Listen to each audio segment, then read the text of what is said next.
I didn't lock the stall door, and I had a very awkward interaction with an audience member.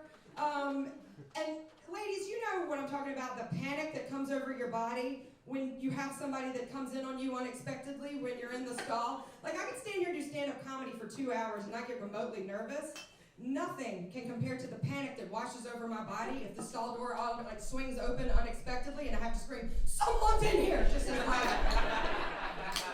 really loud, right? All women say, do you say that, right?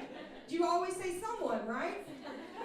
All women say the same thing, and it's always in this shaky, embarrassing voice. It's always, "Someone's in here!" I don't understand. Why do I get so panicked over that? And I don't know, like, did anybody teach you to say that growing up? Like, it's not like when I was growing up in Mississippi, my mom was like, "Okay, sweetie, now sometimes you're gonna think you locked the stall door, but you didn't lock the stall door, okay? And when somebody inevitably comes in on you, you just scream, 'Someone's in here,' just as loudly and awkwardly as you possibly can. But you never ever say your name. Do you understand? Always remain anonymous. Stranger danger." Never taught me to say that. And it's always, like I said, this like shaky, weird voice, like, "Someone's in here, what is happening?" And every time, I don't know if I should like stand up and push the door shut or if I should like hide my bits or hide my face. So there's this weird like up-down aerobic situation happening. And I've got the up-down, and then the person that comes in, they're equally like panicked, right? Because they were expecting to see just a bare turlet, not like a shrieking redneck. Right? And so I've got the up-down going like this, like, "Someone's in here," and then the person that's coming in, they start the side-to-side shimmy. They're like, oh my God, I'm so sorry, I didn't know. And the whole time I'm just tracking them like this, thinking, you didn't enter from the right or the left, just back up. It's not that difficult. I don't understand.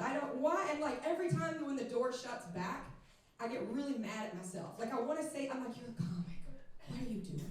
Say something witty. Say something funny. Someone's in here. What are you, a 13-year-old boy going through puberty? What the hell's the matter with you?" I don't understand. Like just once I'd love to just like lock eyes with the person that comes in and just like let the door swing open and be cool as a cucumber and just lock eyes with them and be like, "Seat's taken." Just to see what they'd say. Right? Just be like, "Can't sit here." Or if I feel a little randy, kind of mess with them a little bit and be like, "You can sit here if you want." Oh, God forbid I'm wearing a romper. I love that the gentleman here is the one laughing that hard at that. Do you own a romper, sir?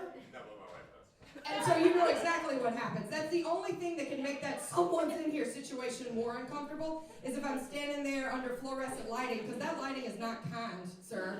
It's fluorescent lighting and I've got my chartreuse romper around my ankles and my Spanx and everything else, and I'm just sitting there naked and afraid. That's the only way that can make that whole thing worse.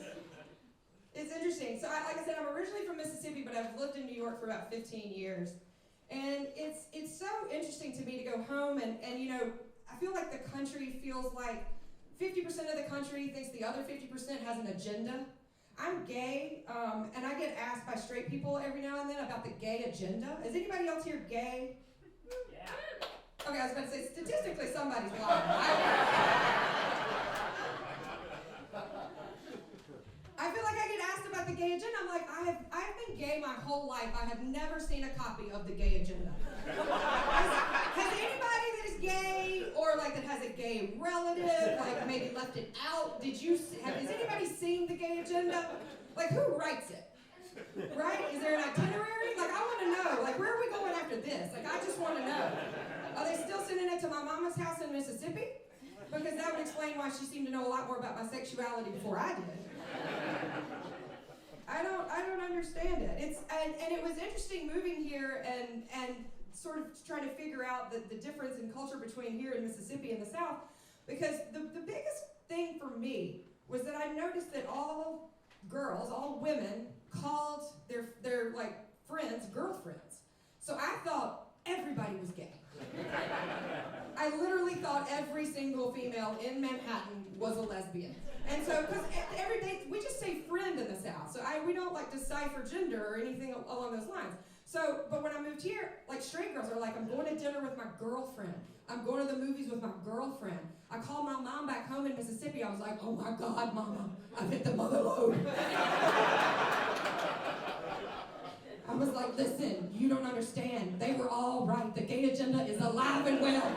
And it's right here.